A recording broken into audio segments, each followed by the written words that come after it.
Hello everyone, জয় মা মনসা। কালকে কিন্তু মনসা পুজো আর আমার এক বন্ধুর বাড়িতে মনসা পুজো রয়েছে, তাই জন্য কিন্তু আজকে চলে এসেছি পালবাড়িতে। আর আমার বন্ধু আমাকে দায়িত্ব দিয়েছে ওর বাড়ির মা মনসাকে আমার মনের মতন করে সাজিয়ে তুলতে, তাই জন্য কিন্তু আমি চলে এসেছি পালবাড়িতে মাকে সাজাতে। আর এই দেখতেই পাচ্ছ এখন কিন্তু পালবাড়িতে মা দুর্গার কাঠামো বাঁধা অলরেডি হয়ে গেছে। আর মাকে কিন্তু আমরা আঁচল ব্র্যান্ডেরই একটা শাড়ি পরাবো, সবই তোমাদের সঙ্গে শেয়ার করব। তার আগে দেখাই এই পালবাড়িতে অন্যান্য আরো অনেক মা মনসা ছিলেন, তাদেরকে কি অপূর্ব সুন্দর লাগছে দেখো। এই পালবাড়িতে যতজন মা মনসাকে তৈরি করা হচ্ছে আমি কিন্তু প্রত্যেকজনকে তোমাদের সঙ্গে ভিডিওতে শেয়ার করছি। দেখো কি সুন্দর লাগছে, প্রত্যেককে এক একজনকে এক এক রকম ভাবে সাজানো হয়েছে, ভীষণ সুন্দর লাগছে। কাউকে লাল শাড়ি পরানো হয়েছে, কাউকে সবুজ শাড়ি পরানো হয়েছে। আর সব থেকে বেশি ভালো লাগছে তো দুর্গাপুজোর মানে মা দুর্গার এই কাঠামো বাঁধা দেখেই কেমন একটা দুর্গাপুজো ফিল চলে আসছে। আচ্ছা, তোমাদেরকে যেটা বলছিলাম যে আমি আকাশের বাড়ির মা মনসাকে নিজের মনের মতন করে সাজাবো। আমাদেরই ব্র্যান্ড মানে আঁচল ব্র্যান্ডের একটা ঢাকাই জামদানি নিয়ে এসেছি মাকে পরাবো বলে। মায়ের গায়ের রং যেহেতু হলুদ থাকে, তাই জন্য আমি ঠিক করেছিলাম যে হলুদের সঙ্গে নীল রং খুব সুন্দর মানাবে। মানে মায়ের হলুদ গায়ের রঙে যদি নীল রঙের শাড়ি পরানো হয় তাহলে খুবই সুন্দর লাগবে। কালকে মায়ের পুজো, আর কিন্তু এখনো মায়ের পেছনে অষ্টনাগকে ঠিক করে রঙই করা হয়নি, এখন কিন্তু পালবাবু রং করে দিচ্ছে। আর এবার কিন্তু আমাদের আঁচল ব্র্যান্ডের শাড়ি মাকে পরানো হবে। দেখো নীল রঙের ঢাকাই জামদানিটা কিন্তু মাকে পরানো হচ্ছে।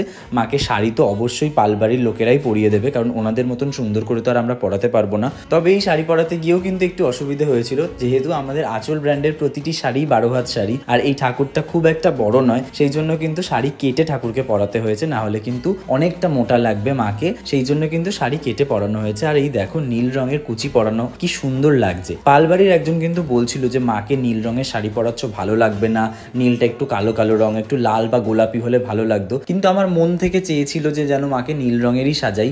আর আকাশের বাড়ি পুজো, আমি আকাশকে বলেছিলাম যে আকাশ আমি চাই মাকে নীল রঙের শাড়ি পরানো হোক। আকাশও কিন্তু কোনো আপত্তি করেনি, ও বলেছিল ঠিক আছে তুই যেটা বলবি সেটাই হবে। আর দেখো তোমরাই আমাকে জানাও আমি কি কোনো ভুল ডিসিশন নিয়েছি। মাকে পুরো রেডি করার পর তোমরা দেখবে কি অপূর্ব লাগছে। এই দেখো দাদা কিন্তু মাকে প্রায় শাড়ি পরিয়েই দিয়েছে, এবারে কিন্তু মায়ের চুল লাগানোর পালা। মাকে কিন্তু এবারে কোনো মুকুট পরাবো না, আমি বলেছিলাম যে পুরো চুলটা খোলা রাখবি আর শুধু একটা টিকলি পরাবো মাকে।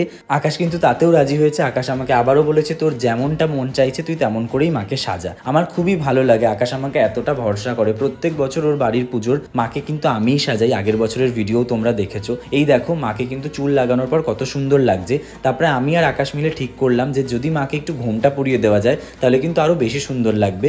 যেমন ভাবনা তেমনই কাজ। আমরা কিন্তু পালবাড়ির দাদাকে বললাম যে দাদা তুমি একটু মাকে একটা ঘোমটা পরিয়ে দাও, দেখো তাহলে আরো সুন্দর লাগবে। দাদা কিন্তু মাকে ঘোমটা পরিয়ে দিয়েছে। আর দেখো কি অপূর্ব লাগছে মায়ের মুখটা।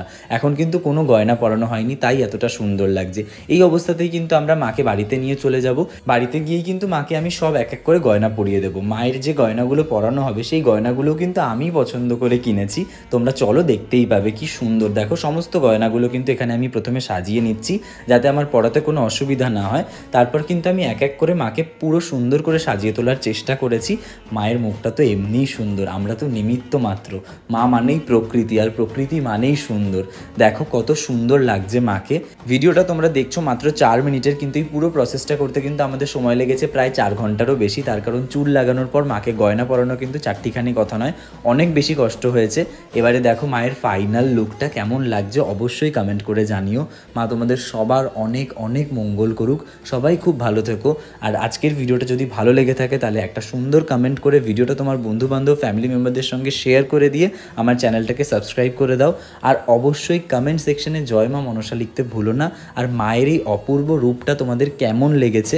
মাকে আমি শুধু সাজিয়ে তোলার একটুখানি চেষ্টা করেছি মাত্র, কেমন করতে পেরেছি, কোনো ভুল ত্রুটি আছে কিনা অবশ্যই কমেন্ট সেকশনে জানিও। নমস্কার, সবাই খুব ভালো থেকো।